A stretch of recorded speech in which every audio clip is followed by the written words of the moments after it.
Over 1,000 years after the prolific reigns of the female pharaohs Hatshepsut and Nefertiti, Egypt had fallen to Alexander the Great. When he died, his empire was divided and his companion Ptolemy took over Egypt. During his rule, Greek influence spread through Egypt and intermarriage produced a large Greco-Egyptian population. The Greeks adopted the title of the pharaoh and portrayed themselves in Egyptian style and dress. As the years passed, the divided Greek kingdoms were in constant battle with each other. So in order to ensure peace, Cleopatra of the Syrian kingdom was married to Ptolemy V of Egypt. Upon her husband's death, Regent Queen Cleopatra I would become the first Ptolemaic queen to rule without her husband.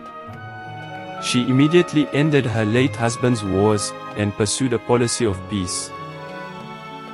Her peaceful reign lasted 4 years until her death, after which her son and his co-regents cast Egypt back into war, violence within the family and incest, all in the struggle for power.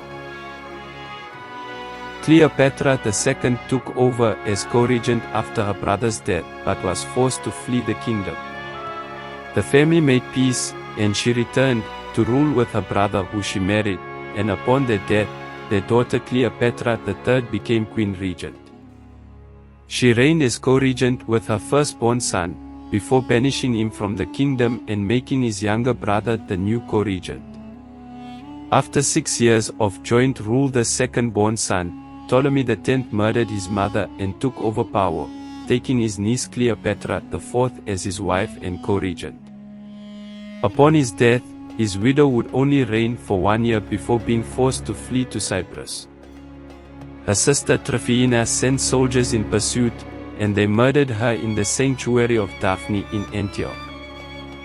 Tryphaena then took the throne, and the name Cleopatra V.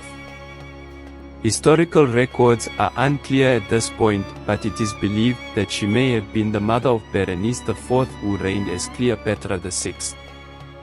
Others believe that Tryphaena herself was Cleopatra VI, as she reappears in history after a 12-year absence.